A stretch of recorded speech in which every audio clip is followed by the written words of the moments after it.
హే viewers, అన్నం మిగిలిపోయిందా? అన్నం మిగిలిపోయినప్పుడు రెగ్యులర్గా చేసుకునే పులిహోర పోపన్నంలా కాకుండా ఇలా ఒకసారి ట్రై చేయండి. టేస్ట్తో పాటు చాలా ఈజీగా కూడా అయిపోతుంది అనమాట. ఇలా వడలు వేసుకోండి. ఈ వడలు ఎలా వేసుకోవాలో నేను చూపిస్తాను. ముందుగా ఒక కప్ రైస్ తీసుకోండి. రైస్ చాలా మెత్తగా ఉందంటే దాన్ని మిక్సీ పట్టాల్సిన అవసరం లేదు. కాకపోతే నైట్ వండిన రైస్ మార్నింగ్ వరకు కొంచెం గట్టిగా అవుతుంది కదా, అలాంటి టైంలో కొద్దిగా మిక్సీలో వేసుకొని దాన్ని మిక్సీ పట్టుకోండి. ఇప్పుడు కొద్దిగా చాలా మెత్తగా అవుతుంది. ఇప్పుడు ఇలా మెత్తగా అయిన దాంట్లోకి 1 కప్ రైస్ తీసుకుంటే 1/2 కప్ ఉప్మా రవ్వ ఉంటుంది కదా, ఆ ఉప్మా రవ్వ, ఇంకా ఆనియన్స్, పచ్చిమిర్చి, సాల్ట్, అల్లం వెల్లుల్లి పేస్ట్, కారం, పసుపు, ఇంకా కొద్దిగా పెరుగు కూడా వేసేసుకొని ఈ మిక్చర్ మొత్తం బాగా కలిసేలాగా చాలా కలుపుకోండి. మంచిగా కలుపుకుంటేనే అన్నీ బాగా మిక్స్ అయిపోతాయి, లేదంటే అన్నం కదా మిక్స్ అవ్వదు. ఒకవేళ మీకు ఈ మిక్చర్ అనేది బజ్జీల పిండిలాగా వేసుకోవాలి అనుకుంటే మాత్రం మజ్జిగ వేసేసుకోండి. నేను గట్టి పెరుగుకి వేసాను కదా 1 టేబుల్ స్పూన్, దానికి బదులు కొద్దిగా మజ్జిగ వేసుకొని బజ్జీలాగా జారుగా కలుపుకుంటే బజ్జీలు వేసేసుకోవచ్చు.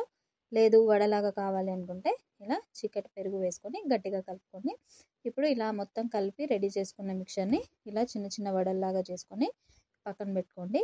ఇప్పుడు స్టవ్ ఆన్ చేసి ప్యాన్ పెట్టుకొని దాంట్లో ఒక 1 కప్ ఆయిల్ వేయండి. డీప్ ఫ్రైకి కావాల్సినంత ఆయిల్ కూడా అవసరం లేదు. ఒక 1 కప్ ఆయిల్ వేసేసుకొని ఆయిల్ బాగా వేడైన తర్వాత వీటిని ఒక్కొక్కటిగా వేసి మంచిగా వేయించుకోండి. ఇందులో మెయిన్ టిప్స్ ఏంటంటే ఆయిల్ చాలా వేడిగా ఉండాలి. వేడిగా ఉండకపోతే ఈ పిండి మొత్తం అందులోనే ఆయిల్లో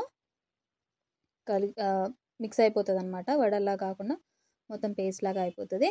అలా అవ్వకుండా ఉండాలంటే ఆయిల్ వేడిగా ఉండాలి. అండ్ ఒకవేళ పిండి గట్టిగా ఉండి పిండిగా గట్టిగా ఉన్నా కూడా ఆయిల్ వేడి లేకపోతే మొత్తం ఆయిల్ పీల్చేసి టేస్ట్ మాత్రం అస్సలు బాగుండదు. సో ఆయిల్ చాలా వేడిగా ఉంటేనే ఆయిల్ పీల్చుకోకుండా మంచిగా క్రిస్పీగా ఫ్రై అవుతాయి. లోపల సాఫ్ట్గా ఉన్న బయటికి క్రిస్పీగా చాలా చాలా టేస్టీగా ఉంటాయి. ఇప్పుడు ఇలా ఫ్రై చేసుకున్న వాటిని ఇది మీడియం ఫ్లేమ్లో, స్లో ఫ్లేమ్లో కాకుండా డైరెక్ట్గా హై ఫ్లేమ్లోనే ఫ్రై చేసేసుకోండి, బాగుంటుంది. హై ఫ్లేమ్లో ఫ్రై చేసినా కూడా ఏం మాడవన్నమాట. మంచి ఫ్లిప్ చేసుకుంటూ కాల్చుకోండి. ఇలా అయిన తర్వాత దీన్ని తీసి గ్రీన్ చట్నీ లేదా కెచప్ లేదా పెరుగులో కొద్దిగా చాట్ మసాలా, ఉప్పు వేసుకొని ఆ పెరుగుతో తింటే కూడా చాలా చాలా బాగుంటుంది. తప్పకుండా ట్రై చేయండి.